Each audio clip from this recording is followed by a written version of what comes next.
recibamos por favor con un fuerte aplauso al doctor Gómez Aguilar. Y bueno, doctor. Ya.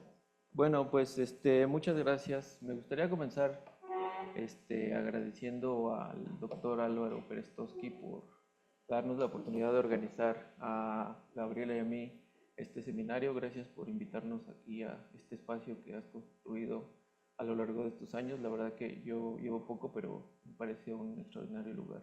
Y también al CIESTAM por darnos espacio y apoyo institucional, y también a las demás instituciones que nos apoyan. Mi ponencia se titula La salud mental global y las injusticias epistémicas. En realidad lo que yo les quiero presentar a lo largo de esta breve plática son 4 puntos. Yo hago trabajo, como lo mencioné ahorita en la reseña, desde un enfoque filosófico llamado epistemología social.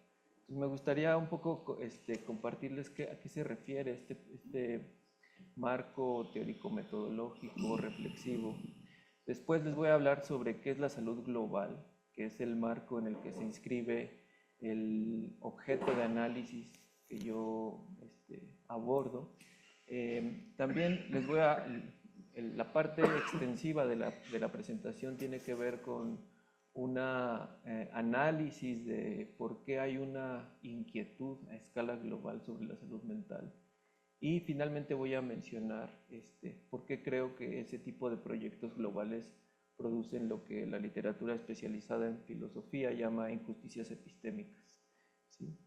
Entonces, sobre el enfoque de epistemología social aplicado a la salud mental, en realidad es un trabajo que yo llevo haciendo desde hace varios años. Aquí muestro algunas publicaciones que han aparecido en varios journals o revistas, y voy a centrarme en solo 2, ¿no?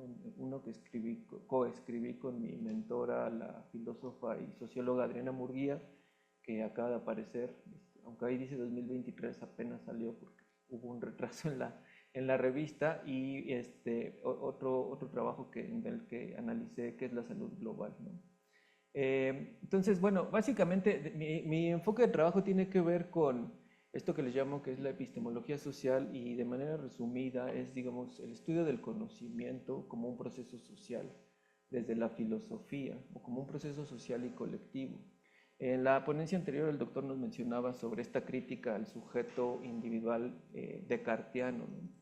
La epistemología social abraza ese proyecto, es decir, ¿quién es el sujeto de conocimiento? Y el sujeto de conocimiento siempre va a pensarlo como un sujeto colectivo, ¿no? Esto desde luego hace mucho, establece un diálogo muy interesante con la sociología de la ciencia, con la sociología del conocimiento y con otras disciplinas sociales que han hecho tradicionalmente estas preguntas. También, y ya de manera más concreta, digamos que la epistemología social se aboca a hacer un análisis de la generación y los usos de los conocimientos científicos, ¿sí? En distintos niveles. Y esto es importante porque la epistemología social es una epistemología que en filosofía se llama filosofía naturalizada. Bueno, hay un debate sobre ese término, pero básicamente este tipo de filosofías establecen diálogos con las ciencias empíricas, abandonan el proyecto de ser una reflexión a priorística, y establecen siempre diálogo con qué evidencias proveen las disciplinas desde la psicología, la sociología, y entonces replantean las preguntas filosóficas porque están constantemente en diálogo con las evidencias que proveen otro tipo de disciplinas, ¿no?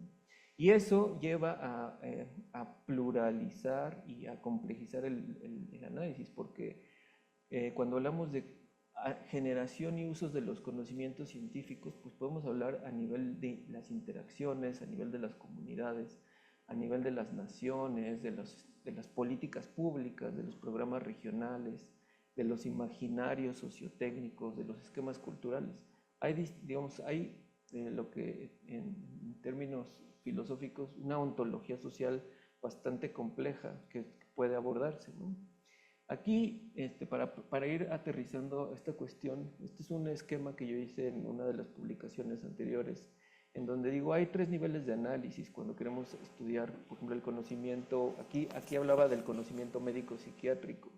pero en realidad esto es extensivo a distintos conocimientos del campo de la atención a la salud mental, porque nosotros podemos estudiar, por ejemplo, a nivel de las interacciones, cómo un sujeto se atiende en un ámbito especializado o no especializado, y eso es poner ahí el foco de atención, nos permite lo que aquí yo llamo ver injusticias testimoniales, ¿no?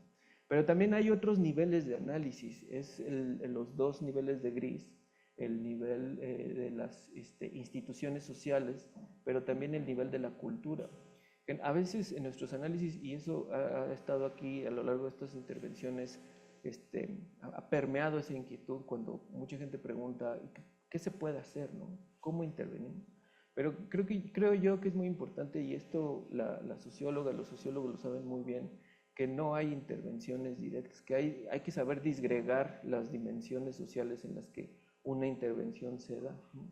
Entonces, el análisis que yo presento a continuación tiene mucho que ver con estos dos niveles, el de cómo funcionan las instituciones sociales, en este caso las instituciones internacionales, y cómo estas instituciones internacionales pues, están enmarcadas en procesos culturales que definen lo que genéricamente llamamos Occidente o la cultura occidental, ¿no? Entonces, desde luego estos niveles son analíticos, creo que hay mucha relación entre lo que acontece en una interacción, tiene que ver con en dónde nos desenvolvemos, en qué tipo de instituciones. Y cuando hablo de instituciones no estoy hablando de instituciones con nombre y apellido, estoy hablando de instituciones como las pensaban, por ejemplo, Emil Durkheim, ¿no? La institución de la familia, la institución de la universidad, la institución del Estado, ¿sí? Entonces, ¿por qué creo que es importante este tipo de distinciones? Bueno, porque cuando nosotros nos preocupamos, por ejemplo, por los campos especializados que atienden a la salud mental o la enmarcamos en el proyecto biomédico, nosotros podemos empezar a distinguir una serie de procesos, ¿no? que nos permiten entender la complejidad de lo que implica la utilización de un conocimiento científico. Entonces, en este caso, cuando hablamos, por ejemplo, del discurso biomédico que utiliza la psiquiatría, podemos distinguir este tipo de procesos, por ejemplo, la tecnificación y especialización que tiende a cosificar a las personas, ¿no? El desarrollo de estos conocimientos al amparo del poder político estatal, ¿no? Y que lo convierte, como lo han mencionado ya varias ponencias, en un instrumento de vigilancia biopolítica. Pero también porque cuando nosotros analizamos, digamos, la dinámica institucional del poder biomédico, del discurso biomédico, pues entendemos por qué hay una desvalorización de los sistemas médicos tradicionales, ¿no? Y cómo estos discursos biomédicos están vinculados a intereses económicos. Estas son citas del texto que desvirtúan la propia investigación biomédica, es decir, qué se investiga para qué atender, ¿no? Y lo que hace que se reproduzcan y se escalen, digamos, las desigualdades en el acceso a tratamientos. Eso se da a nivel de las sociedades, pero también a nivel de los países, ¿no? Entonces, bueno, tomando como marco digamos, estos lentes de análisis que yo he utilizado a lo largo de varias publicaciones, lo que me interesó es estudiar esta preocupación sobre la salud global, ¿no? La salud global mental. Y lo que yo me di cuenta es que, claro, la salud global, hay un antecedente que tiene que ver con la conformación de los organismos o del organismo internacional que todos conocemos como la Organización Mundial de la Salud, ¿no? Pero en realidad digamos, hay una versión oficial, ¿no? O hay una historia oficial. Y aquí este ejercicio es muy interesante porque cuando ustedes le ponen en Google salud global imágenes, es muy probable que les salgan este tipo de imágenes, ¿no? Una imagen donde hay una relación de personas de distintas naciones, ¿no? Siempre naciones del sur global y del norte global. Pero también aparecen las instituciones privadas que hoy en día tienen mucha influencia en el dictado de los principios que deben de atenderse a nivel de agenda de salud. La que tiene, por supuesto, un peso impresionante es la Fundación Bill y Melinda Gates, que es el dueño de Microsoft, ¿no? Entonces, en la historia oficial, por ejemplo, aquí un personaje interesante viene de México es Julio Frenk, porque Julio Frenk antes de ser funcionario, él fue funcionario con el gobierno de Fox.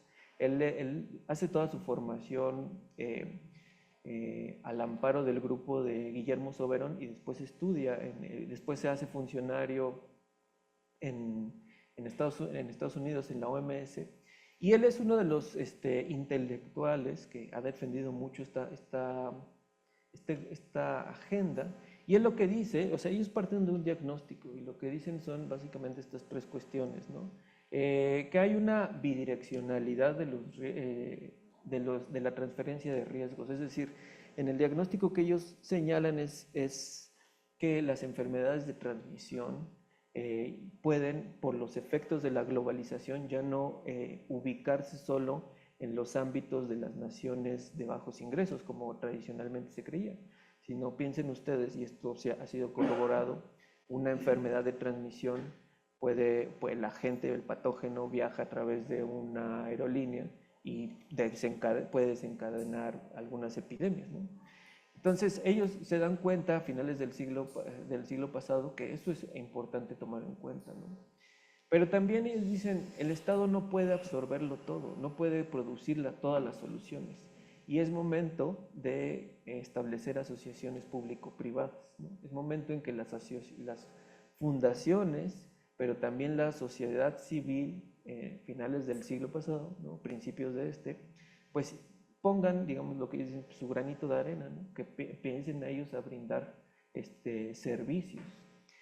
Y algo que es fundamental y en lo que básicamente me voy a centrar en lo que sigue es en los beneficios. Ellos generan una idea de los beneficios económicos que produce que haya una sociedad sana, ¿sí? Entonces, o aquí le puse los beneficios económicos que después lo vinculan a la idea de democracia y que lo dejan.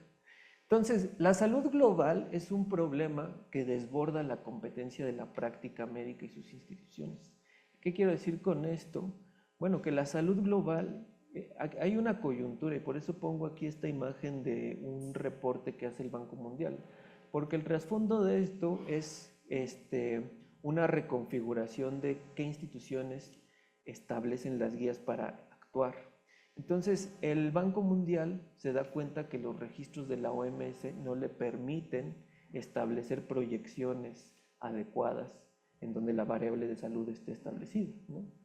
Y entonces en este reporte, este primer reporte, es un reporte sobre salud, que no lo produce la OMS, sino lo produce el Banco Mundial, porque lo que les interesa es esto. ¿Cuántos días de discapacidad al año tiene una persona producto de una adversidad en salud? Es decir, si yo necesito saber de una sociedad qué efectos económicos tiene el que segmentos de la población se enfermen, ¿sí? Y aquí lo que ellos producen es ¿cómo se llama? Instrumento, ¿no? Para medir la enfermedad, que se conocen hoy, son muy famosos estos instrumentos, que es el Disability Adjusted Life Year o los famosos DAILYs, ¿no? Los DAILYs es una métrica que generan los economistas para lo que yo les decía, de definir cuántos días pierde una persona al año por una enfermedad, ¿no? Entonces, en este momento, finales del siglo pasado, principios de voy a regresar un poco, los DAILYs se van a convertir en la métrica que permite proyectar las políticas de salud a nivel global y a nivel nacional, ¿no?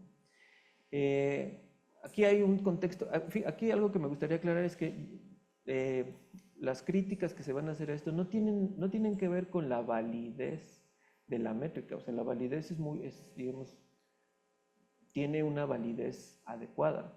Lo que después se va a cuestionar es la racionalidad que ayuda a construir esa métrica. Entonces, ¿cómo se traslada? Y aquí ya estoy en el punto 3, ¿cómo se traslada esta perspectiva de la salud global a la salud mental, ¿no? O como aquí lo menciono, la inquietud, ¿cómo crece en esta escala? Bueno, aquí empiezan a aparecer otros actores, ¿no? Un poco como lo decía al inicio sobre estas ejes que configuran la salud global. Y aquí lo que les pongo es una imagen del primer informe de la Comisión Especial de la revista The Lancet sobre salud mental, que se publica en 2007. ¿Por qué es importante este reporte y por qué es importante este? Bueno, para quienes no sepan, The Lancet es una de las dos revistas más importantes en términos de medicina y de salud pública a nivel mundial. The Lancet es una referencia para el dictado de políticas a nivel global. The Lancet, por ejemplo, y tiene muchas perspectivas, ¿no? Pero, por ejemplo, The Lancet recientemente puso en foco el debate sobre cuántos muertos están sucediendo a partir de la guerra en Palestina, como una crítica al genocidio que está ocurriendo actualmente, ¿no? Pero en este caso, The Lancet se preocupa, genera toda una comisión para decir cuál es el calado del problema de la salud mental. Y por eso titulan el informe No Health Without Mental Health, ¿no? O sea, no hay salud sin salud mental. Ahora, ¿cuál es este diagnóstico que ha sido muy citado? ¿Qué evidencia toma, ¿no?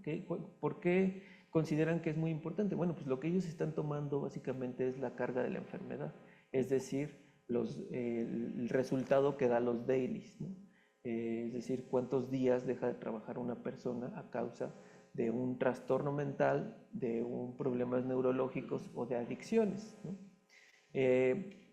Entonces, lo que ellos concluyen es que aquí hay o más bien ellos dicen, estos textos son producidos por mucha gente. Aquí el investigador principal va a ser un autor que se llama Martin Price. Después va a tener un rol secundario y va a surgir una nueva figura.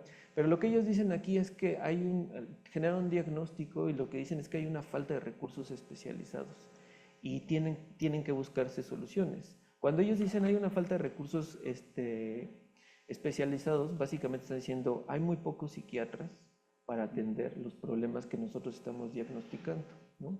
Entonces, lo que se proponen aquí es incrementar la evidencia sobre las interacciones entre la salud mental y otras condiciones de salud, y aquí es donde empiezan los matices, ¿no? Ellos están hablando de salud mental, pero lo que les interesa es intervenir en países de ingreso bajo y medio, ¿no? O eufemísticamente los países de ingreso medio y bajo. También lo que ellos dicen es que hay que mejorar el entendimiento de los mecanismos que operan en la relación entre salud mental y otras condiciones de salud, buscando desarrollar intervenciones clínicas y de salud pública efectivas. Este punto va a ser muy importante más adelante. Y aquí buscar evidencias sobre los beneficios que tendrán intervenciones en la etapa temprana a los problemas de salud mental. Es decir, aquí están diagnosticando, pero también están adelantando a decir, lo vamos a hacer bien, aunque no tenemos la evidencia para hacerlo bien todavía, ¿no? Ahora, mucho de esta agenda se ha tratado de socializar bajo estas banderas, ¿no? Esta bandera de hay que desestigmatizar los problemas de salud mental, ¿no? Hay que centrarse en los países que no pueden tener los recursos para la atención, ¿no? Lo que ya les decía. Y una bandera que está relacionada con las anteriores es, ellos llaman cerrar la brecha de atención, es decir, ¿cómo podemos resolver, no esperando a formar nuevos psiquiatras, ¿no? Sino cómo podemos resolverlo ya en el corto plazo? Y esto va a ser muy importante porque van a generar una serie de acciones. Aquí solo me voy a centrar en una. Son acciones que tienen que ver con asociaciones público-privadas, son acciones que tienen que ver con, ellos llaman el movimiento por la salud mental global, que tiene que ver con actores de distinto tipo. Algo que es muy importante que no puse en una lámina, pero ellos generan toda una experticia en torno a la salud mental global. Entonces, si ustedes se meten a las universidades que están mejores ranqueadas en el mundo, casi siempre van a encontrar maestrías que tienen que ver, o centros de investigación que son centros de salud mental global o centros de salud global, ¿no? Y curiosamente ellos hacen una distinción que aquí ha salido mucho, porque ellos dicen, nosotros somos un instrumento de análisis, pero también de intervención, ¿no? Somos experticia, pero también teórica, pero también práctica. Pero lo que generan con esto que se llama el MHGAP, ¿no? La guía de intervención, es la Mental Health Gap es brecha, es que dicen, bueno, ¿cómo podemos resolver este problema de la brecha de atención? Bueno, lo que vamos a hacer es desarrollar un algoritmo, es decir, una guía que describa los pasos que puedan utilizarla maestros y otras personas que no tienen experticia en salud, en psiquiatría o en psicología, pero que puedan irse guiando como a la manera de un cuestionario para decir cuándo sí hay depresión, cuándo hay ansiedad, cuándo hay problemas de adicción. Y de esa manera nosotros vamos a empezar a canalizar, ¿no?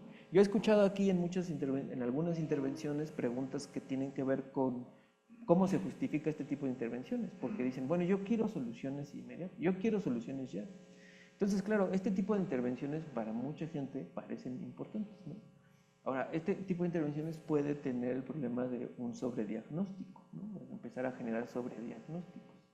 Ahora, ¿qué pasó con este primer informe? Bueno, hay una serie de... Aquí menciono tres cosas que retomamos en el texto que yo les menciono. Hay rápidamente una crítica de la psiquiatría cultural, porque tenemos la noción de que la psiquiatría es solo una, pero hay muchas escuelas de psiquiatría, ¿no?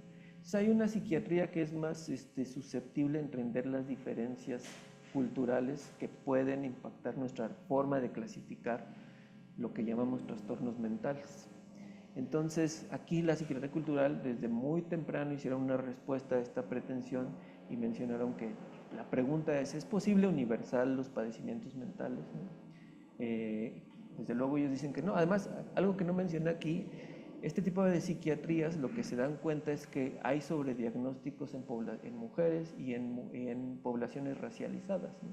O sea, es decir, hay casi siempre sujetos de grupos racializados tienden a dar positivo en diagnósticos y que evitaré nombrar, y hay pacientes que son de grupos racializados con privilegios que no son diagnosticados así. Entonces, aquí hay un primer cuestionamiento.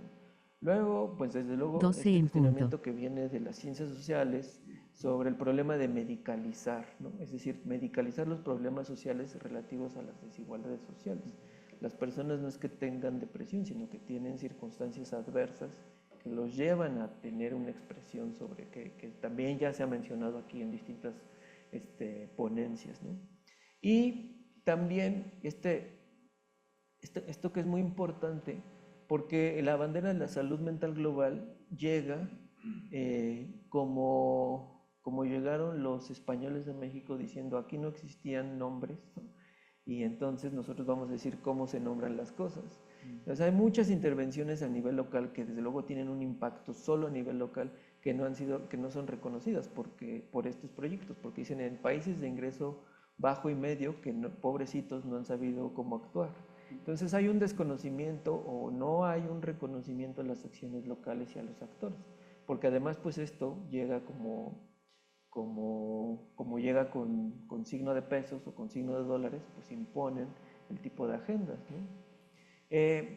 Ante estas críticas, en 2018, la comisión de Lancet, no sé si alcanzan a verlo ahí porque está muy chiquito, pero bueno, la comisión de Lancet como que se fusiona con la Comisión del Desarrollo Sustentable, como que abrazan esas dos banderas y dicen, bueno, vamos a hemos escuchado que nos han dado muchas críticas.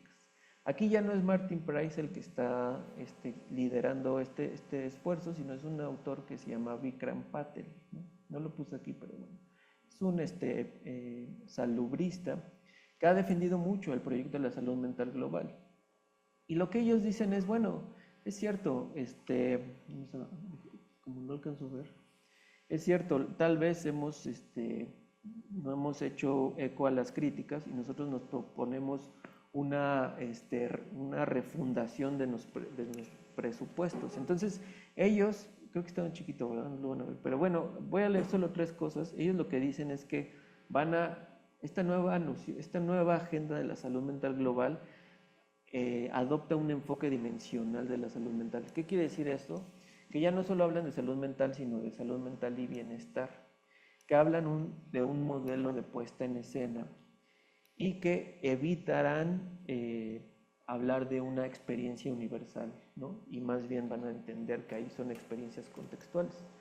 También van a abrazar que la salud mental global tiene que verse, o la salud mental tiene que verse desde un enfoque de los derechos humanos, ¿no? Y hablan de un modelo de atención de convergencia.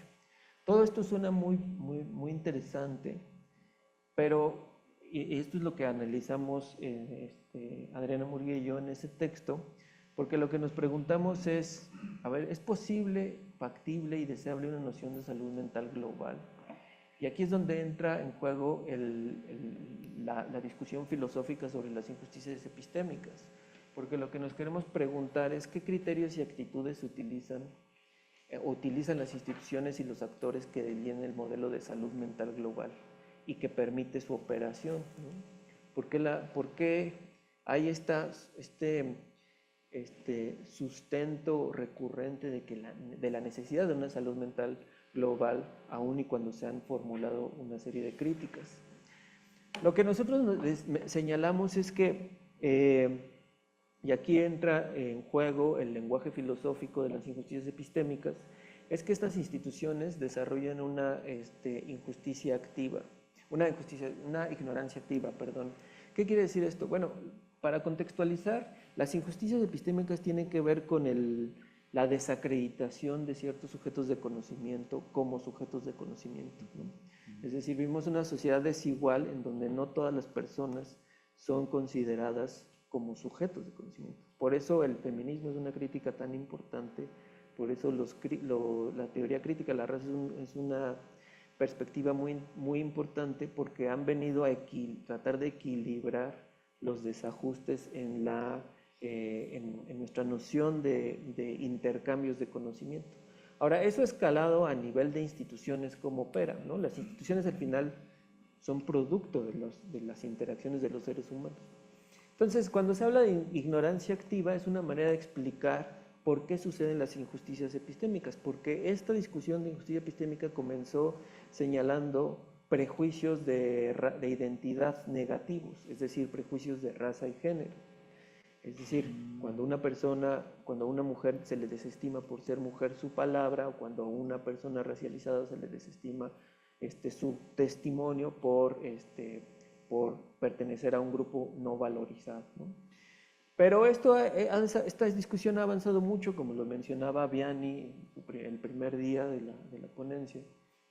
Y entonces, una de las causas, uno de los mecanismos que permiten explicar estas desacreditaciones es algo que se conoce como ignorancia activa. La ignorancia activa es abrazar vicios que no nos damos cuenta que abrazamos, o como decía algún meme hace unos años, no entiendo que no entiendo. Cuando yo no me doy cuenta de que tengo una mentalidad cerrada, cuando yo tengo la arrogancia de creer que mi sistema de conocimiento no tiene fallas, ¿no? Cuando yo no tengo la curiosidad para investigar otras cosas que no sean las que yo creo, estoy desarrollando una actitud de ignorancia activa, ¿no? Es decir, hay una dimensión intencional de no querer conocer otras cosas. Entonces, en las críticas que yo les mencioné que se hacen a la salud mental global, esta última versión del proyecto lo que hace es que desestiman las críticas de las cuales han sido objeto tanto la psiquiatría como la epidemiología dominante y más recientemente las métricas que fundamentan la salud mental global, así como las críticas dirigidas a los reduccionismos a los que dan lugar estas disciplinas. Yo mencioné mucho, digamos, las métricas, porque lo que se ha dicho es, a ver, la métrica de los dailies es producto de un contexto en donde se instaura la lógica neoliberal de organización del Estado. Lo que nos importa es la racionalidad económica en la medición de la economía, ¿sí? Pero eso es una forma de entender el problema de la salud mental. Hay otras formas a nivel micro, macro, que tienen que tomarse en cuenta. Una de las cosas que utiliza mucho estos modelos, este proyecto de la salud mental global, es que utiliza también la epidemiología dominante. Y aquí, por ejemplo, ayer en la última plática que tuvimos, no sé si recuerdan, lo que comenzó a describirnos fueron los datos epidemiológicos. Pero la epidemiología dominante ha sido estudiada por distintas disciplinas y se ha instaurado en los últimos 100 años como la forma de también medir los problemas de la salud. Este es resultado de cómo la medicina ha ido cambiando a lo largo de los siglos. Cuando se descubre la teoría microbiana, lo que se descubre son agentes causales a nivel individual. Y lo que hace la medicina es centrarse en los problemas, en desarrollar un foco individual del problema. Es decir, las enfermedades atacan a los individuos. Y se dejaron atrás algunas tradiciones que se conocen como, por ejemplo, el higienismo, que pensaba más el problema de la salud como problema social. Por eso se desarrollaron en las grandes ciudades todos estos proyectos que permitían higienizar a las ciudades, porque no sabían cuál era el agente microbiano, pero sí sabían que si había agua limpia, pues se enfermaba menos la gente, ¿no? Pero la epidemiología dominante sí ha sido un foco de crítica de otro tipo de epidemiologías, como la epidemiología social, que es la que ha tratado de demostrar en los últimos 50 años cómo hay determinantes sociales de la enfermedad, cómo hay una dimensión que si no atendemos socialmente, pues no vamos a tener soluciones adecuadas, ¿no? Entonces, estas críticas han existido desde hace muchas décadas. El que quienes enarbolan la salud mental global no quieran verlas es un ejercicio de ignorancia activa, porque la información está ahí, solo que no la han querido reconocer, ¿no? Y han reivindicado más las métricas, los dispositivos que sustentan su llamado a atender a la salud mental global. Una de las cosas que es paradójico en este tránsito de los dos informes es que en el segundo informe, como yo les decía, ellos dicen, bueno, sí vamos a aceptar que podemos debatir distintas clasificaciones de enfermedad mental, pero voy a seguir utilizando las de la psiquiatría para decir que hay una urgencia en la salud mental. ¿Sí me explico? Ellos están diciendo, hay una diversidad, pero al final mi diagnóstico está basado en el diagnóstico que me provee la epidemiología dominante, que utiliza categorías psiquiátricas, ¿no? Entonces ahí hay una inconsistencia bastante elevada. Luego hay otra injusticia epistémica que nosotros detectamos y que tiene que ver con esto que se llama injusticia epistémica patocéntrica. Lo voy a leer porque lo escribimos mejor de lo que yo lo hablo.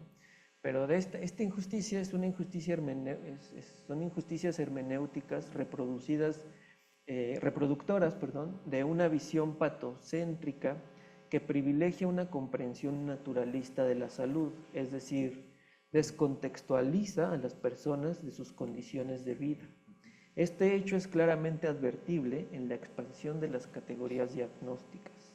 Esta expansión supone la consideración de respuestas comprensibles a situaciones adversas como trastornos mentales, individualizando problemas que en muchas ocasiones tienen origen en condiciones socioeconómicas y culturales, ¿no? Aquí quizá la única acotación que me gustaría hacer es que injusticia hermenéutica tiene que ver con el reconocimiento o no de ciertos significados, ¿no? Entonces, la ignorancia activa produce injusticia hermenéutica. Y en ese sentido, en este caso se valoriza más esta visión patocéntrica que entiende el problema solo como salud-enfermedad o desde la dicotomía salud-enfermedad. Y por último, lo que hablamos aquí es de este proyecto, la última injusticia epistémica que produce es lo que le llamamos la injusticia de la confianza epistémica.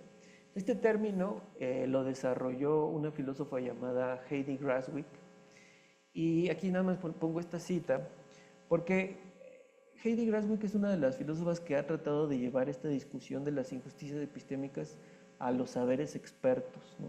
Porque mucha de la discusión viene como de los intercambios de la vida cotidiana, pero ella está interesada en estudiar cómo en saberes expertos producen injusticia epistémica. Y lo que ella se da cuenta es que hay una injusticia epistémica cuando quien tiene un poder experto hace caso omiso de las de los errores que ha tenido a lo largo de su historia, ¿no? Y en este caso, la medicina pues, ha pasado por ese tipo de procesos, ¿no? Entonces, cuando a la salud mental global se le hacen muchos cuestionamientos de por qué estás universalizando algo que sabes que ha producido daños, es minar la confianza, ¿sí? Por eso se llama injusticia de la confianza epistémica, porque el uso de conocimientos expertos está mediado en gran parte por la confianza que uno le atribuye, no solo al éxito, sino el éxito deriva en confianza, ¿no? Yo confío en que si me tomo esta pastilla, pues me va a ir bien, ¿no? Por eso me la sigo tomando. Pero cuando hay ciertos daños y la parte que los comete no reconoce que falló en la confianza que tú le brindaste, estás produciendo ese tipo de injusticia, ¿sí? Entonces, en resumen, lo que nosotros señalamos es que este modelo de la salud global pues tiene que replantearse, ¿no? Hay que tener cuidado cuando abrazamos estas banderas de la salud mental global, porque hay distintos espacios de discusión, de crítica que creo que pueden, o más bien no deberían de tomarse, no desvalorarse y también no desconfiar de la posibilidad de desarrollar instrumentos de atención a nivel local, ¿no? Que no estén adscritos necesariamente a lo que las banderas de la salud global señalan, ¿no? Cuestionar la salud mental global no es desestimar el problema, es solo cuestionar los instrumentos a partir de los cuales se cree se está atendiendo un problema, ¿sí? Y en suma, creo que esa es la aportación que pueden hacer las disciplinas humanísticas, en este caso la filosofía, en diálogo con otras ciencias sociales, porque, bueno, yo que doy clases de filosofía de la ciencia, la gente que aquí hemos invitado que viene de la filosofía de la ciencia, como César o como Vianney, pues lo que creo yo insistimos es poner en duda las certezas de la ciencia no es abandonar a la ciencia, es simplemente mejorar nuestra confianza en ella, ¿sí? Y esa es la apuesta de la filosofía y la contribución que puede hacer la filosofía a este tipo de discusiones, ¿sí? Y bueno, pues con esto sería todo. Muchas gracias.